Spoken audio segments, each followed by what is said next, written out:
What's going on, guys, and welcome back to another playoff series video.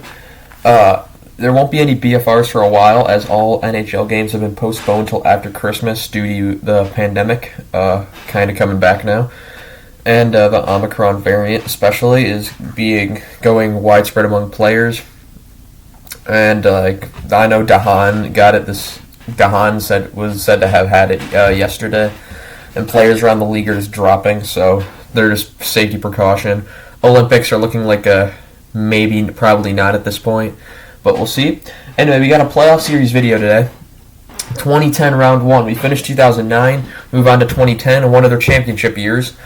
And the first year I can fully remember, I remember the 2008-09 season. I remember certain games, but I remember 2010. This was like the year I remembered everything. I remember staying up with my dad. I remember seeing the Vancouver games at 9 o'clock, and that was late at the time when I was 5 years old. But, yeah, fun times.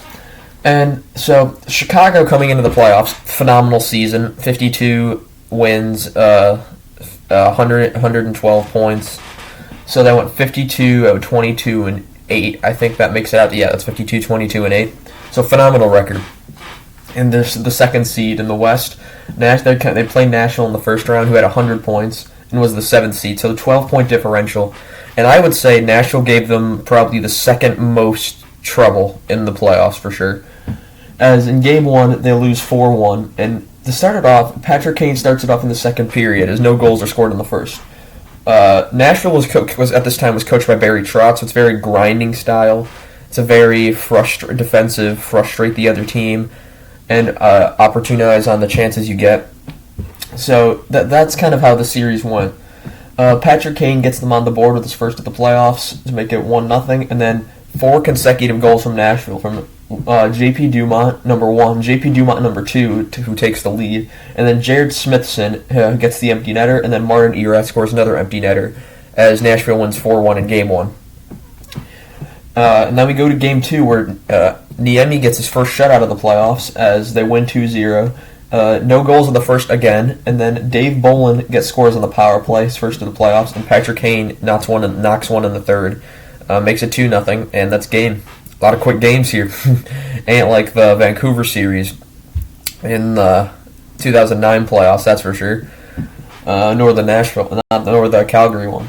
Now Game 3, they lose 4-1 again. Joel Ward starts the scoring in the first, who gets Nashville on the board, and then Thomas Kopecky gets scores on the power play, his first of the playoffs. Then we go to the second period. David Legwand makes it 2-1, gets his first. Shea Weber then makes it 3-1, who gets his first. And then Erat gets his second of the playoffs on a penalty shot. Everyone looks back at Erat now as part of like the Philip Forsberg trade. Tell you what, Erat at this time, he was a great playoff performer. He was pretty good in this series. And Game 4, Hawks win 3-0 in Nashville. So this was a must-win, because if they were going 3-1 and back home, and plus another game in Nashville if they had to win, that wouldn't be a great story. So Niemi pulls out another shutout, so he has 2 shutouts in the first 4 games of the playoffs. Patrick Sharp scores in the first to make it 1-0 on the power play, gets his first of the playoffs, and then Jonathan Toews in the second, and Patrick Sharp gets his second in the third. So Toews with his first, makes it 2-0, and then Sharp gets his second of the game and second of the playoffs to make it 3-0, and that's game, as no goals are scored in the third. Game 5 is what everyone remembers this series for. Hawks win 5-4 in overtime. Let's see how we get there. David Legwand scores early, he gets his second of the playoffs to make it 1-0. Then Andrew Ladd responds, makes it 1-1. Nicholas Hjalmarsson then scores to make it 2-1, and we go to the second period, where Thomas Kopecky continues the scoring to make it 3-1 with his second of the playoffs. And then this is where the wheels fall off, as the Hawks give up a shorthanded goal to Joel Ward, who gets his second of the year. It was a 2-on-1 with Legwand. They rushed Kane turned it over, Legwand and Ward rush up the ice. 2-on-1, Legwand to Ward, he scores. It makes it 3-2, but they're leading 3-2 going into the third. And this is where the wheels completely fall off, as Martin Erat gets his third of the playoffs to make it 3-3, and then gets his fourth of the playoffs to make it 4-3. And then Hossa in the second to last minute of the game, when Nashville's winning 4-3, takes a 5-minute major penalty, not a game misconduct, got 5 for boarding Dan Hamhuis. And this is where the story goes. the Hawks are down a goal late in the game. If they lose, they have to try to win Game 6 and 7 in Nashville, which is already hard enough if Nashville wins this game. And Hawks take an incredible risk. They pull the goalie as Jason Arnott throws the puck in front of the Hawks net. Erat throws it in front looking for an open Jason Arnott. Tays intercepts it. The Hawks go down the ice. Niemi's pulled for an extra attacker even though they're shorthanded. And then the Hawks make some great passing. I believe it was Sharp to Seabrook to Tays out in front.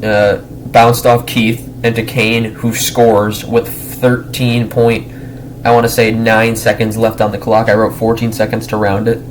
And that's probably his only shorthanded goal of his career.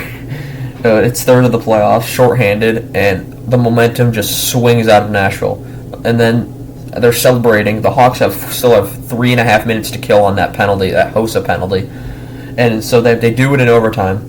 They get their penalty killers out there, they kill it, and then about 3-4 minutes in overtime, Hossa comes out of the box, goes right to the front of the net. Bolin swings it around to Sopel, who blasts it towards the net, right to Hossa, comes out of the net, it goes right into the net, Hossa bats it in, scores. Gets his first playoff goal with the Chicago Blackhawks after being with the Red Wings the prior year, eliminating the Hawks. He scores the game winner and sends the Hawks to Nashville with a 3-2 series lead, which was one of the biggest turning points in the playoffs without question. Like, there are points you'll see that might have been the turning point of the whole playoffs, that Hossa goal, facing that adversity and being able to come back from it. Incredible effort by the Hawks. And then I quote what Eddie Olczyk said: "This team has that something that you need to win."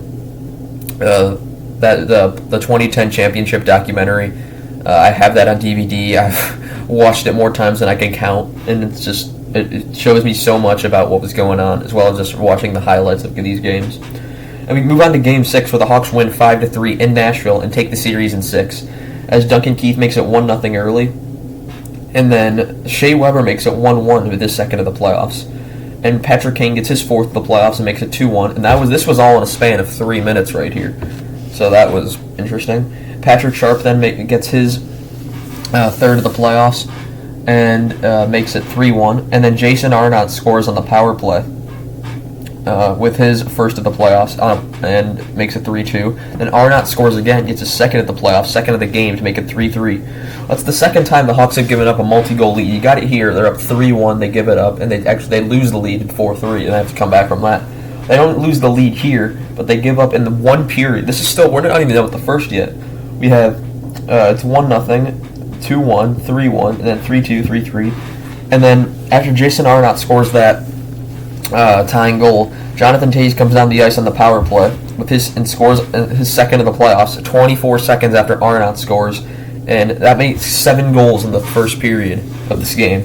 And then there's no scoring in the second, and the only scoring in the third is an empty netter by John Madden, who gets his first and only goal of the playoffs on the empty net. And the Hawks beat Nashville in 6. They overcome adversity. And what was truly a team effort. Let's go over the stats. Tays leads the Hawks in points with 2 goals, 6 assists, 8 points. Kane gets 4 goals, 3 assists, 7 points. Sharp gets 3 goals, 4 assists for 7 points, and Hossa gets 1 goal, 6 assists for 7 points. So you got your big 4 guns on the offense leading the team in points like it should be. And then Niemi goes 4-2 with a .921 save percentage. He played pretty well this series. Apart from Game 1. There were some iffy goals in Game 1 that probably shouldn't have been given up. And then for Nashville, Legwan leads the team in points. 2 goals, 5 assists for 7 points. Erat gets 4 goals, 1 assist for 5 points. Ward gets 2 goals, 2 assists for 4 points. And Dumont, the former Blackhawk, when they were bad, that is, gets 2 goals, 2 assists for 4 points. And Rene goes 2-4 with a .911 save percentage. So pretty good series out of both teams. This was a good series. Close series on paper. Then Nashville's grinding defensive style, frustrating the Blackhawks' offensive attack. But Hawks able to pull through. And they move on to the next round, and they'll play Vancouver in the next round, who beat the LA Kings after they went down 2-1 as well. So we got the semifinal rematch between Chicago and Vancouver, increasing the rivalry even more. And yeah, we'll move on to that tomorrow. Other than that, that's all I have for you guys today. There's not going to be any games for a while, so it's just going to be rolling out these playoff videos. But yeah, I'll see you guys next time. Goodbye.